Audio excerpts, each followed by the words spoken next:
좋아요, 구독. 글로원 파트너스 이성웅 이사님과 함께합니다. 이사님 안녕하십니까? 네, 안녕하세요. 네, 반갑습니다. 첫 번째 이슈부터 좀 짚어보도록 하죠. 어제 윤석열 대통령과 또 시진핑 중국 국가주석 간 정상회담 이후 중국이 OTT에 한국 영화 상영 서비스를 재개했다고 밝히면서 관련된 업종과 종목에 대한 기대감이 커져가고 있습니다. 한류 유입을 금지했던 이른바 한한령 조치 이후 6년 만에 이러한 내용들이 이야기가 나오고 있다고 하는데 기대감이 커져가고 있습니다. 이슈 어떻게 보셨나요? 최근에 업종 같은 경우가 많이 주가들이 조정이 나와 있는 경우에 우리가 종목들이 불안한 요소들, 이 요소 같은 경우가 지금 주가에 반영돼 있는 그러한 업종 같은 경우는 이 불안 요소가 실제 제거가 되거나 아니면 이 부분이 호전적으로 전환을 할 때 주가 같은 경우는 반응이 강한 걸 알 수 있습니다. 특히 이러한 반응들 같은 경우는 실적 시즌의 개별 요소보다는 실적 시즌이 끝났을 때 개별적으로 주가가 반응할 수 있는 그러한 구간에 더욱 좀 강하게 반응을 하는 경향이 있습니다. 우리나라와 중국의 관계 개선 부분에서 FTA 기준으로 했을 때 2차 FTA 같은 경우가 한한령에 중점이 되어 있습니다. 그렇다 보니 이 부분이 시장에서 좀 해소에 대한 가능성으로 부각이 되어 왔었고 실제 중국의 OTT에 우리나라 영화가 재개가 되면서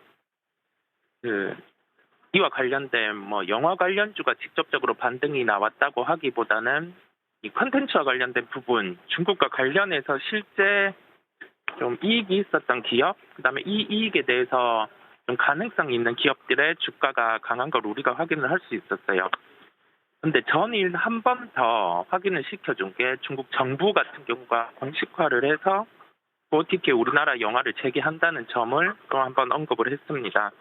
그렇다 보니 시간 외로는 우리가 뉴라든지 이러한 종목들, 영화와 관련된 영화관과 관련된 종목들의 주가가 강한 걸 우리가 확인을 할 수 있었고요. 나머지 이제 드라마라든지 아니면은 현재 코로나로 인해서 좀 발목을 잡고 있지만은 중국 소비주까지 좀 수급 같은 경우 매기, 심리 이런 점이 확산이 될 수 있을 것으로 보입니다. 제가 매기라든지 심리 이러한 단어를 통해서 주식을 잘 설명하지는 않는데 왜 지금 이러한 단어를 통해서 설명을 하냐고 하면 지금 시장 같은 경우가 첫 번째로 3분기 실적이 끝난 시즌, 두 번째로는 연말이 도래하고 있다는 점이고 첫 번째, 두 번째를 바탕으로 지금 시장의 흐름 자체가 좀 모멘텀이라든지 주가 같은 경우가 빠져있는 종목들이 이 빠져있는 요인이 제거될 때 또는 긍정적으로 선회할 때 주가 반응이 강하기 때문에 언급을 드리는 겁니다. 우리가 이 부분을 생각을 하고 중국과 관련된 부분, 관계 개선에 따라서 기존의 중국에서 이익이 났던 기업들 같은 경우 한번 챙겨볼 필요가 있는 구간이라는 말씀을 드립니다. 네, 관련돼서 그럼 특징적인 종목은 뭘까요? 네, 종목은 사마 네트워크를 말씀드리겠습니다. 제가 이게 종목명 같은 경우를 좀 오타가 발생을 했는데 사마 네트워크 같은 경우는 드라마 제작 중심의 사업을 영위를 하고 있습니다. 구체적으로 지금 헤어지는 중입니다. 그다음에 자체 IP로는 어게인 마이 라이프 이런 쪽이 올해 출시를 했었어요. 그리고 금수저 같은 경우 최근에 방영이 된 부분이 있는데 이 부분 같은 경우 실제 글로벌 방영권 같은 경우는 라이센스 계약을 디즈니와도 체결을 했습니다.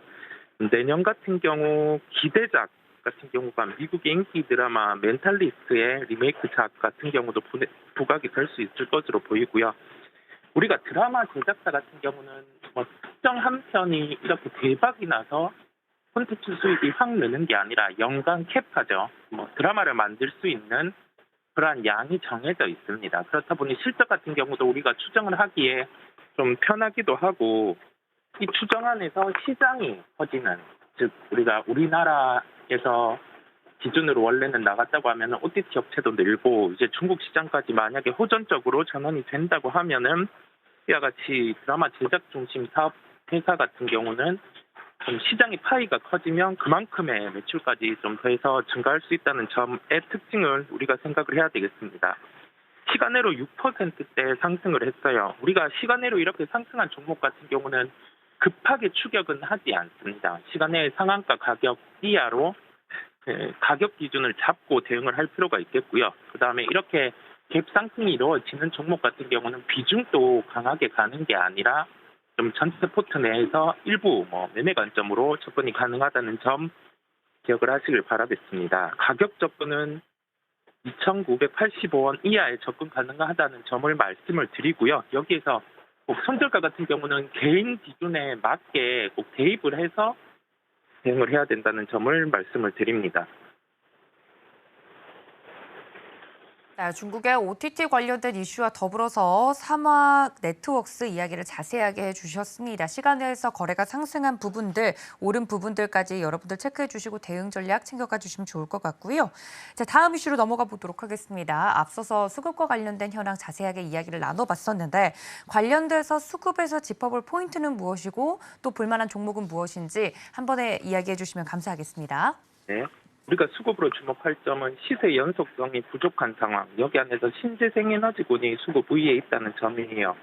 이 점은 우리 생각하고 내년에 증설에 대한 스케줄을 주목할 필요가 있겠습니다. 종목은 두산 퓨얼셀을 말씀을 드릴게요. 최근에 그 수소와 관련된 부분에 수주가 나왔고 이 부분의 수주는 좀 연속될 가능성을 우리가 염두에 두고 시각을 좀 확장할 필요가 있겠습니다. 올해 예상 매출액이 3,149억 원 수준입니다. 현재 시가총액은 2조 4,785억 원 정도 돼요. 좀 나오는 매출, 영업이익 대비해서는 시가총액이 좀 올라와 있는 경향이 있는데 우리가 여기에서 수주가 좀 추가적으로 나와준다고 하면은 그다음에 흑자 전환에 대해서 좀 가시화가 되고 이제 본격적으로 영업이익 같은 경우 한 1,000억 이상이 나와주는 구조에서는 시총 같은 경우도 한 단계 레벨업이 될 수 있는 점을 생각을 해야 되겠습니다. 가격 접근은 34,800원대에 접근 가능하다는 결론입니다. 네, 관련돼서 특징적인 종목까지 수급과 연결해서 이야기를 해드렸습니다. 이사님, 그렇다면 저희 오늘장 작전은 어떻게 세워보는 게 좋을까요? 오늘 시장 모처럼 미국 시장의 상승과 우리나라 야간 시장의 상승까지 이루어졌어요. 오늘은 최근에 약했던 시총 상위주들 같은 경우에 수급 흐름 어떻게 나타날지 살펴볼 필요가 있겠고 시총 상위는 그래도 주가의 컨디션을 하루 정도는 더 체크를 할 필요가 있겠습니다. 미국 국채 흐름을 보면 성장주들의 반등 가능성이 높아요. 최근에 변동성이 커졌었는데 다시 한번 성장주 분들의 반등의 가능성을 열고 개별주의 강세 함께 또 연속되는지 살펴보도록 하겠습니다. 좋아요, 구독!